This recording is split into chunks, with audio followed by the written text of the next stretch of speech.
ನಮಸ್ಕಾರ ಸ್ನೇಹಿತರೆ, ಇವತ್ತು ನಾವು ಬಂದಿರೋದು ಚಿಕ್ಕಬಳ್ಳಾಪುರ ಜಿಲ್ಲೆಯ ಚಿಂತಾಮಣಿ ತಾಲೂಕಿನಲ್ಲಿರೋ ಪುಣ್ಯಕ್ಷೇತ್ರ ಶ್ರೀ ಕ್ಷೇತ್ರದ ಕೈವಾರಕ್ಕೆ.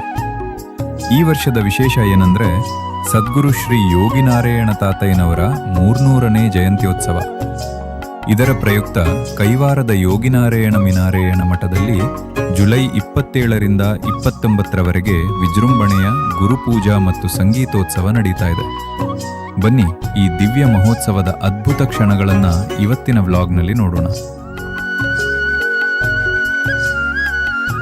ಮಠದ ಆವರಣದ ಕಡೆ ಹೆಜ್ಜೆ ಹಾಕ್ತಿದ್ದಂತೆ ದಾರಿಯುದ್ದಕ್ಕೂ ಹಬ್ಬದ ಸಂಭ್ರಮ ಕಾಣಿಸ್ತಾ ಇದೆ. ಸಾವಿರಾರು ಭಕ್ತಾದಿಗಳು ತಾತಯ್ಯನವರ ಆಶೀರ್ವಾದ ಪಡೆಯೋಕೆ ಇಲ್ಲಿಗೆ ಹರಿದು ಬರ್ತಾ ಇದ್ದಾರೆ. ಇಲ್ಲಿನ ಬೃಹತ್ ಕಾವೇರಿ ಭವನ ಮತ್ತು ಭಕ್ತರಿಗಾಗಿ ಹಾಕಿರೋ ವಿಶಾಲವಾದ ಪೆಂಡಾಲ್ನಲ್ಲಿ ಎಲ್ಲಿ ನೋಡಿದ್ರೂ ಜನವೋ ಜನ. ಸಾವಿರಾರು ಜನ ಒಟ್ಟಿಗೆ ಕುಳಿತು ನಾದಬ್ರಹ್ಮ ತಾತಯ್ಯನವರ ಕೀರ್ತನೆಗಳನ್ನು, ಸಂಗೀತೋತ್ಸವವನ್ನು ಕಣ್ಣುಂಬಿಕೊಳ್ತಾ ಇದ್ದಾರೆ. ಮಠದ ವಾತಾವರಣದಲ್ಲಂತೂ ಅದ್ಭುತವಾದ ಭಕ್ತಿಭಾವ ಮತ್ತು ಸಾತ್ವಿಕ ಶಕ್ತಿ ತುಂಬಿ ತುಳುಕಾಡ್ತಾ ಇದೆ. ಇಲ್ಲಿಗೆ ಬಂದಿರೋ ಸಾಧು ಸಂತರು ಮತ್ತು ಸ್ವಾಮೀಜಿಗಳ ದರ್ಶನ ಪಡೆದು ಭಕ್ತರು ಪುನೀತರಾಗ್ತಾ ಇದ್ದಾರೆ. ಇಲ್ಲಿನ ಮತ್ತೊಂದು ವಿಶೇಷ ಅಂದರೆ ಭಕ್ತಾದಿಗಳು ತಮ್ಮದೇ ಆದ ಸಾಂಪ್ರದಾಯಿಕ ಶೈಲಿಯಲ್ಲಿ ಹಾಡ್ತಾ ಕುಣಿತಾ ಸಂಭ್ರಮಿಸ್ತಿರೋದು. ತಾಳಮೇಳಗಳ ನಾದಕ್ಕೆ ತಕ್ಕಂತೆ ಭಕ್ತಿಯ ಪಾರವಶ್ಯದಲ್ಲಿ ಮೈಮರೆತು ನರ್ತಿಸ್ತಿರೋ ಈ ದೃಶ್ಯ ನೋಡ್ತಾ ಇದ್ರೆ ನಮಗೂ ಅವ್ರ ಜೊತೆ ಹೆಜ್ಜೆ ಹಾಕಬೇಕು ಅನ್ಸುತ್ತೆ. ತಾತಯ್ಯನವರ ಮೇಲಿರೋ ಭಕ್ತಿ ಮತ್ತು ಶ್ರದ್ಧೆ ಪ್ರತಿಯೊಬ್ಬರ ಮುಖದಲ್ಲೂ ಸ್ಪಷ್ಟವಾಗಿ ಕಾಣಿಸ್ತಾ ಇದೆ.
ಈಗ ನಾವು ಗುರುಪೂಜಾ ಮತ್ತು ಸಂಗೀತೋತ್ಸವ ನಡೆಯುತ್ತಿರುವ ಮುಖ್ಯ ರಂಗಮಂಟಪದ ಕಡೆಗೆ ಬಂದಿದ್ದೀವಿ.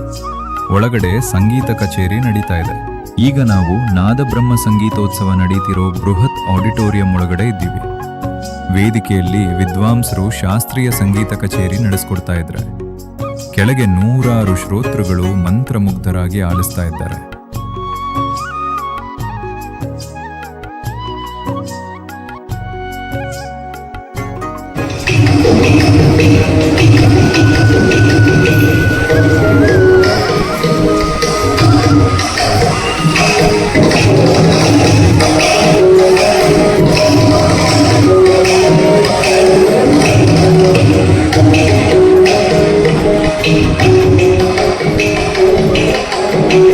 ಸಂಜೆ ಆಗ್ತಿದ್ದಂತೆ ಇಡೀ ಮಠದ ಕಳೆಯೇ ಬದಲಾಗುತ್ತೆ ನೋಡಿ.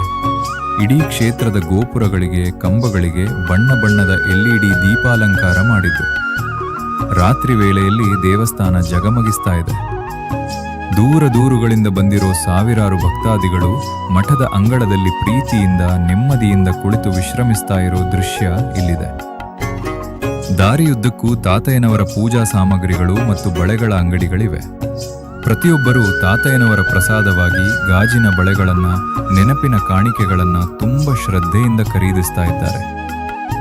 ಇನ್ನು ನಾವು ಮುಖ್ಯ ದರ್ಶನದ ಕಡೆಗೆ ಬಂದರೆ ಪ್ರವೇಶ ದ್ವಾರದಲ್ಲೇ ಕಣ್ಣು ಕೊರೈಸುವಂತಹ ಬೃಹತ್ ಹೂವಿನ ಕಮಾನು ನಮ್ಮನ್ನ ಸ್ವಾಗತಿಸುತ್ತೆ. ಒಳಗೆ ಮೇಲ್ಛಾವಣಿಯಲ್ಲಿ ಹಳದಿ, ಕಿತ್ತಳೆ ಚೆಂಡು ಹೂವಿನ ಹಂದರ ವಾತಾವರಣವನ್ನ ಮತ್ತಷ್ಟು ಕಳೆಗಟ್ಟಿಸಿದೆ.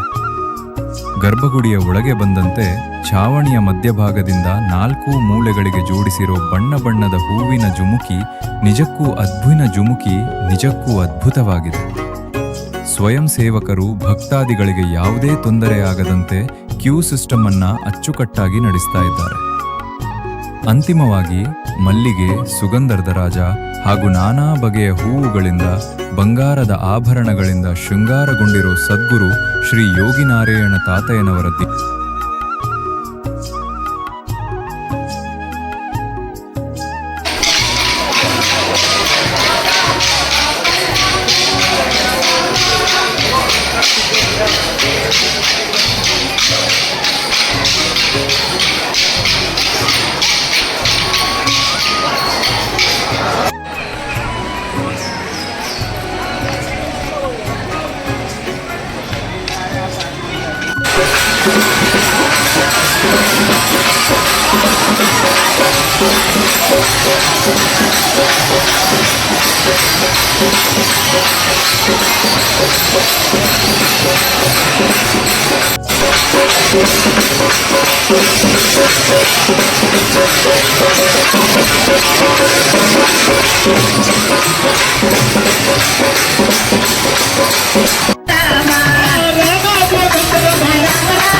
ನಾವು ಬಂದು ತಲುಪಿರೋದು ಸದ್ಗುರು ಶ್ರೀ ಯೋಗಿನಾರಾಯಣ ಅನ್ನದಾನ ಭವನಕ್ಕೆ.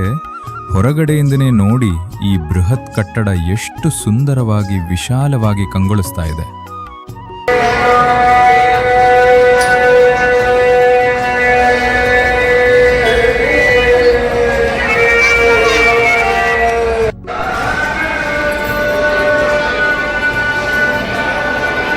ಒಳಗಡೆ ಕಾಲಿಡ್ತಿದ್ದಂತೆ ಅಬ್ಬಾ, ಎಷ್ಟು ದೊಡ್ಡ ಡೈನಿಂಗ್ ಹಾಲ್!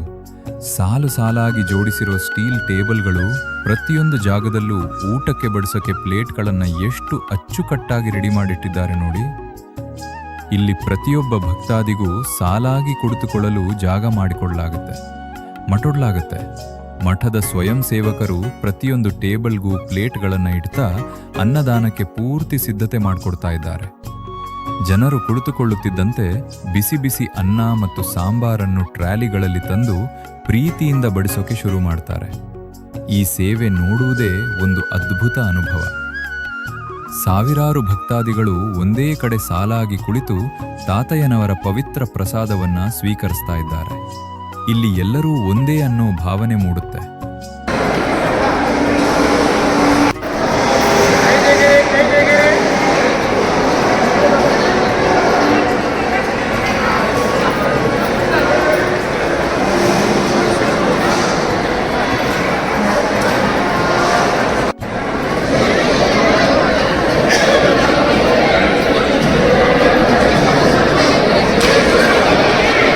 ಊಟದ ಕೊನೆಯಲ್ಲಿ ಬಿಸಿಲಿಗೆ ತಂಪೆರೆಯುವಂತಹ ಕ್ರೀಮಿ ಮೊಸರನ್ನ ಮತ್ತು ಮಜ್ಜಿಗೆಯ ಸೇವೆ ಹೊಟ್ಟೆ ಮಾತ್ರವಲ್ಲ, ಮನಸ್ಸೂ ಪೂರ್ತಿ ತುಂಬಿ ಹೋಗುತ್ತೆ. ಎಷ್ಟೇ ಸಾವಿರ ಜನ ಬಂದರೂ ಸಹ ಈ ಸ್ವಯಂ ಸೇವಕರು ಮುಖದಲ್ಲಿ ಕಿರು ನಗೆಯೊಂದಿಗೆ ನಿರಂತರವಾಗಿ ಸೇವೆ ಸಲ್ಲಿಸ್ತಾ ಇರೋದು ನಿಜಕ್ಕೂ ಶ್ಲಾಘನೀಯ. ಅನ್ನದಾನವೇ ಮಹಾದಾನ. ಓಂ ಶ್ರೀ ನಾರಾಯಣಾಯ ನಮಃ.